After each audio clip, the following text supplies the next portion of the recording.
mental illness doesn't choose whether a relationship works out or not. In my head.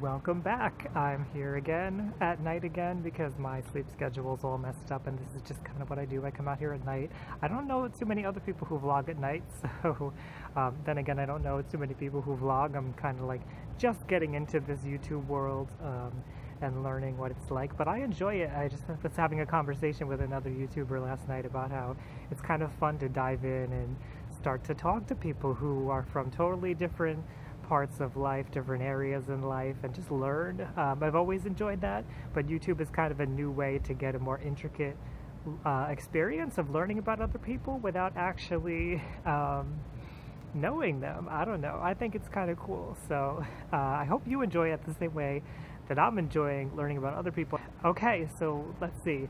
I am kind of tired today. I do like to mention that every now and then because I don't want it to ever look like I'm always happy, I'm always having a great time. I don't like that falseness, that fake persona that sometimes goes on online, you know, especially on social media where everybody's always having a great time and it's always wonderful and we're always doing the best we can and everything. Well, no, that's not always true. Sometimes things kind of suck. So I'm not saying things suck right now, but I'm kind of tired. I haven't been sleeping very well, and sleep affects your mental health greatly, so I definitely notice on the days when I don't sleep so well, I'm not doing so great. Anyway, what did I want to talk about today? I have so many topics always swirling around in my head, and I figured I wanted to kind of like tie something in with what we talked about yesterday.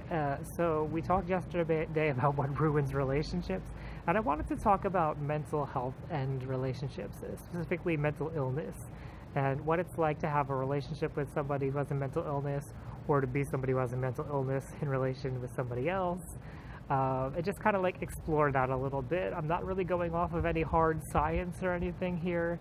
I just like having these discussions, and then we can always go into science later or just think about things. And I don't know, sometimes science doesn't always have the answers for us. You know, it takes a lot of money and a lot of time to get a research study funded. Sometimes there's political motivations involved, so I love science. I will always be a 100% supporter of science, and I think we should hold science as the standard above anything else.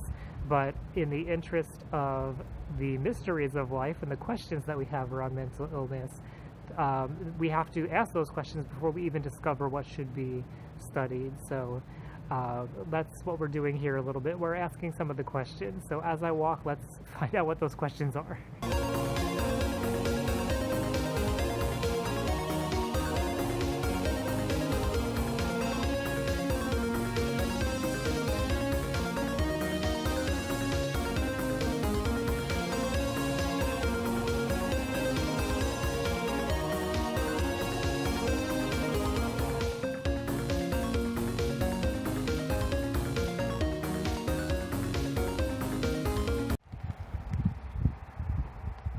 I actually just filmed like 3 short videos and I deleted them because they weren't so great. The first 2 were me like talking about how I'm anxious, where I am right now, and then the second one I realized like the things that I was saying, I didn't really like the things that I was saying. So let's see. I'm kind of like weirded out because there's people around as always. Like I can't escape it. So I wanted to talk about mental illness and what it's like to be in a relationship with someone who has a mental illness, or what it's like when you have a mental illness in your relationship with somebody. I talked about in some of the other videos that I did about how trying to fix somebody is not a way to start a loving relationship. That's just not what love is.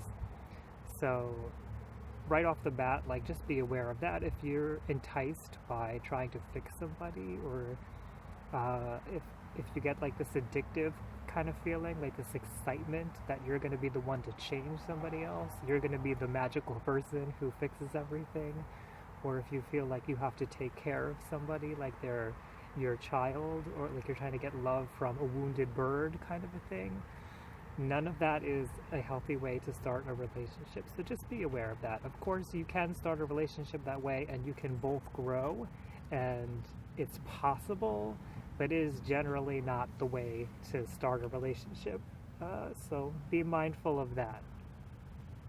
Now, let's see, mental illness. So I've been in relationships where I have had mental illness, and for the person who has the mental illness, it very often feels like you're aware of it. You're aware, like, I know there's something wrong with me. Usually, you most likely you probably know already, and you're aware of it, and you're doing the best you can with it. And that weighs on you, and it adds this extra element of feeling like, is it just me? Is it my mental illness that's making me think these things? That's making me behave this way? Or is there something else going on here? And that can be unfortunate. That can make things very challenging. But I would say to that should not be your primary way of relating to your partner, is always wondering if it's the mental illness.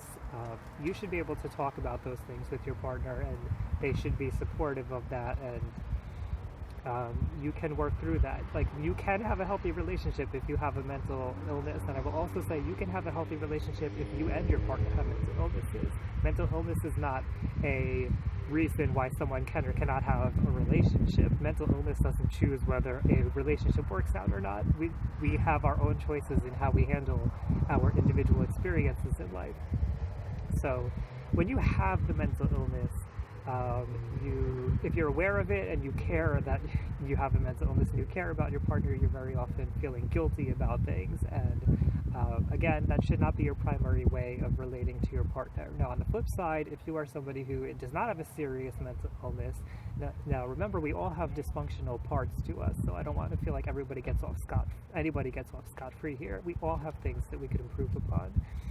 But when you do not have a serious mental illness, but you're with somebody who does have one, you may feel like you have to shoulder the extra things that they can't do. Like, you have to take care of them, you have to take care of more responsibilities, you have to make sure they're okay, and that's also not a way to have a relationship with somebody. You shouldn't feel like you're always responsible for the way that they do things, the way that you take care of them. You're not responsible for somebody else's life, so be aware of that.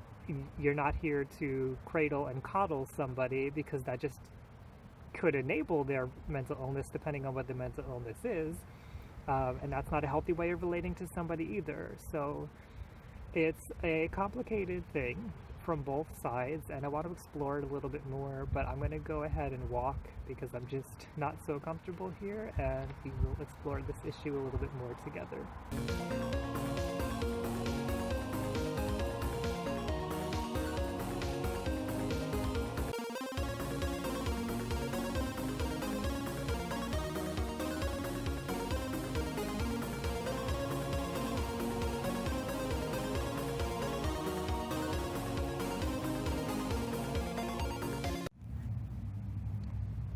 My glasses are fogging up again. They gotta come off. It's still very foggy out here. I need to take a moment to complain, and for the record, I am somebody who believes in complaining. I don't like when people tell me not to complain, that I shouldn't be complaining because you're discarding my feelings, so we're just getting that out of the way. But I'm so frustrated walking around at night, because it seems like lately I just cannot find a place where I can just record where there's not another person around. Every time I find, and like, I've scouted out and I found like places that I feel like a little more comfortable stopping at and talking, but I cannot find a place lately. It seems like every time I go to one of those places, there's somebody around, and these are like dark alleyways, these are parking lots, like they're not places where people should normally be around, and I'm walking around here like 10:30, 11 o'clock at night, depending on the night. Like, it doesn't make any sense to me. But it's very frustrating because, as some of you know already, I don't have like a lot of privacy when I'm at home, and like, I go out here because I want to talk about these things freely. I don't want to feel like there's people listening, and it's different like, I know you could say like, well, it's going up on YouTube. Yes, it is going up on YouTube, but the difference is when somebody like yourself comes to one of my videos, you want to see it. You have an interest in hearing it. If it's just like somebody who's popping out of their house on their front lawn watching me film a video, or if it's somebody in a parking lot, it's very weird. It's very awkward. So I'm just frustrated. Just wanted to get that out there. Now that it's out of the way, let's get back to the topic at hand. So, as I mentioned, if two people have mental disorders and they're in a relationship, it can work. That's a possibility. Don't ever think that that's off the table. Don't think because somebody has a mental disorder or mental illness that it's not going to work out. So, let's see. I wanted to mention that one particular case where it's very difficult when it comes to mental disorders is when somebody has antagonistic features. I don't know why I want to single this out. I guess because antagonism is something that the definition of antagonism is to be against other people, and relationships are about coming together. So antagonism is a particularly difficult barrier, and it shows up most often in narcissistic personality disorder, in borderline personality disorder, and in antisocial personality disorder, and I believe possibly in obsessive compulsive personality disorder. Now, that doesn't mean that if somebody has those disorders that they're going to be antagonistic, and it doesn't mean that if somebody is antagonistic that they have those disorders. It's just something to be aware of, that these are the places where you may see it most often. So antagonism is difficult. Antagonism includes things like hostility, grandiosity, manipulativeness, anything that makes it so that you and the other person are not on the same playing field. And this kind of goes to that idea of contempt that I was talking about the other night.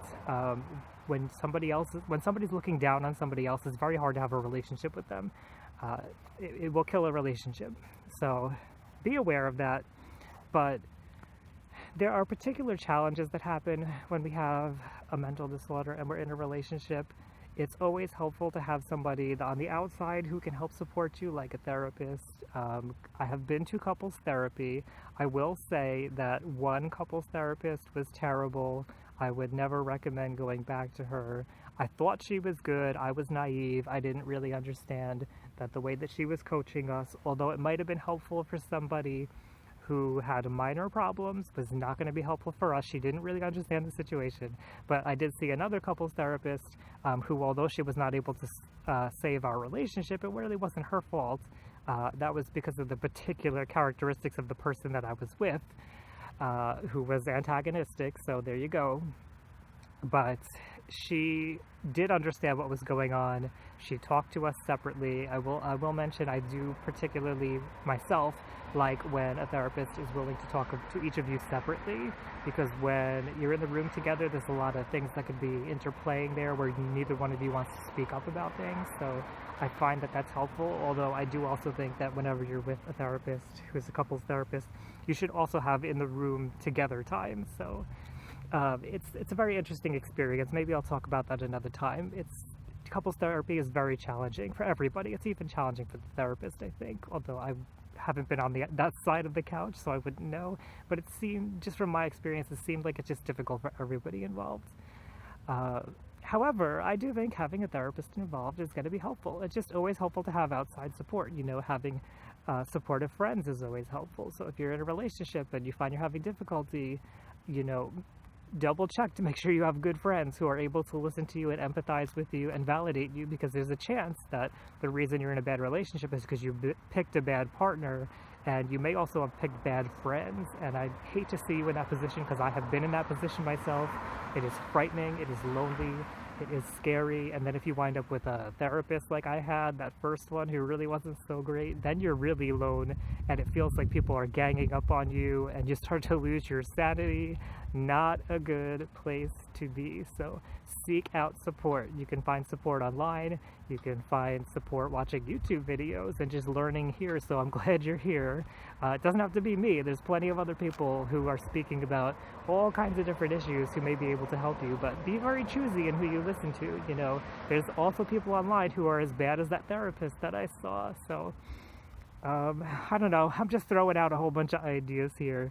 But don't let anybody tell you whether you should stay or you should go from your relationship. Yes, people are going to try to push you out of a relationship if they think that you're being abused, if they think that you are in a bad situation, and they are right to say that. As much as that can be painful to hear, and we don't want to hear it, and it feels like they're invalidating our own emotions, they may be, and that's unfortunate, but if you are in an abusive situation, chances are the person who's abusing you is not trying to change, and you're aware of that. That's not a situation you ever want to be in, and you need to get out of that situation. Maybe leaving that situation will be the wake-up call for your partner to realize, like, this is a problem and I need to change. But if things aren't changing in a relationship, then nothing's going to work. And I guess this is what I really wanted to get to tonight, and I had a very roundabout way of getting to it, but any relationship, it takes two people to work on it. So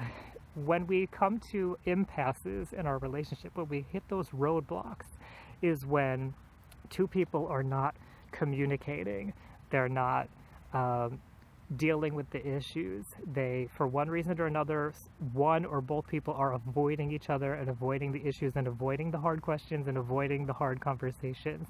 So at that point, one of you, ideally both of you, has to step up and say, I'm going to do this. I'm going to raise the issue. I'm going to say I don't like that this is what's going on. I'm going to say that I don't feel loved. I'm going to say that I need to feel affection. I'm going to say that I felt hurt when you did that.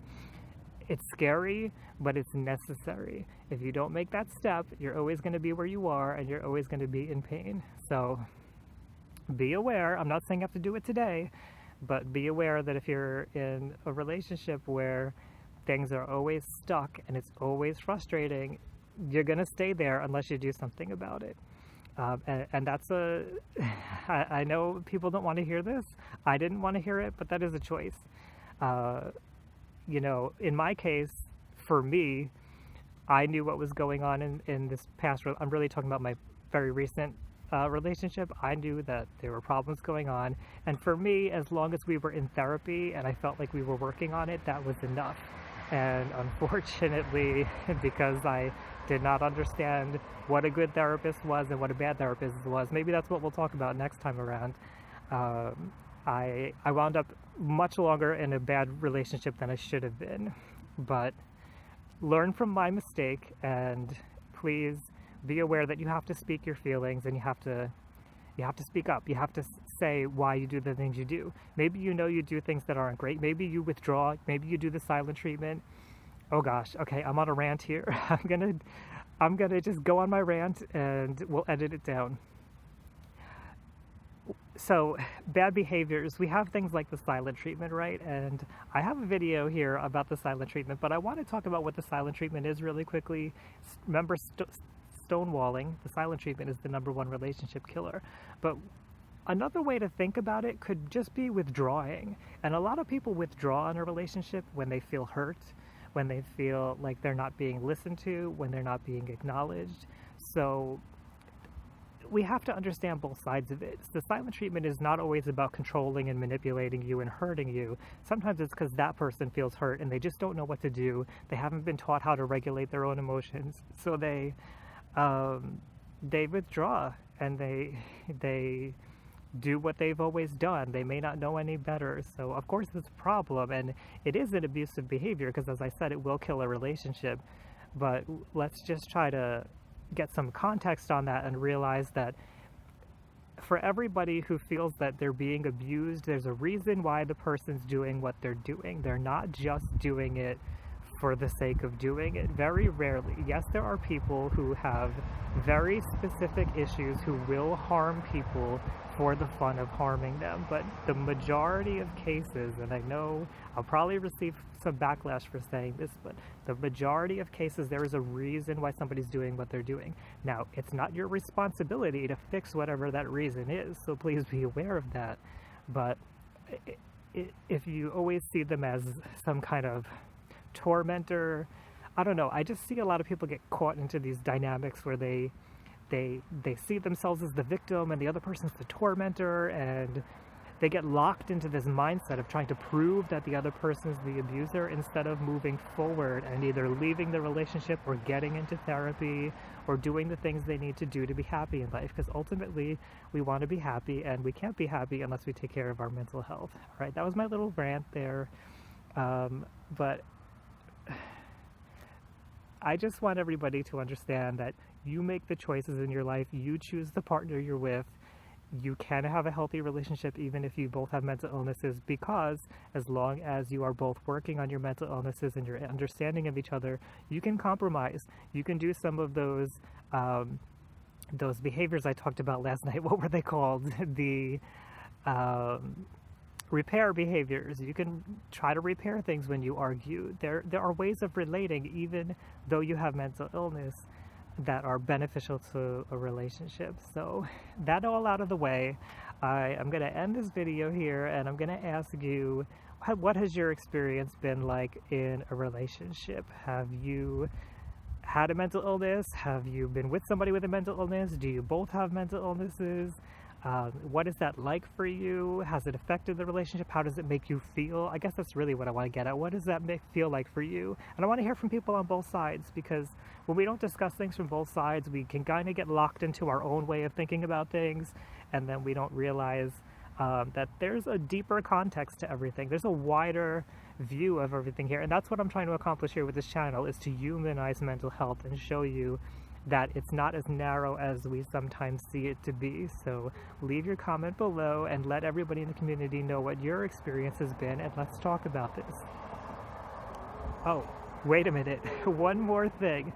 Please subscribe. I'm almost at 300 subscribers, and I've heard from a few people that they ask, like, why don't you live stream? Well, I can't live stream because of my situation where I am right now. It's not a possibility. However, if I can get to 1,000 subscribers, I can do mobile live streaming. You're not allowed to. The app won't let you live stream currently unless you have 1,000 subscribers. Like, 1,000 subscribers unlocks a whole bunch of extra stuff for me.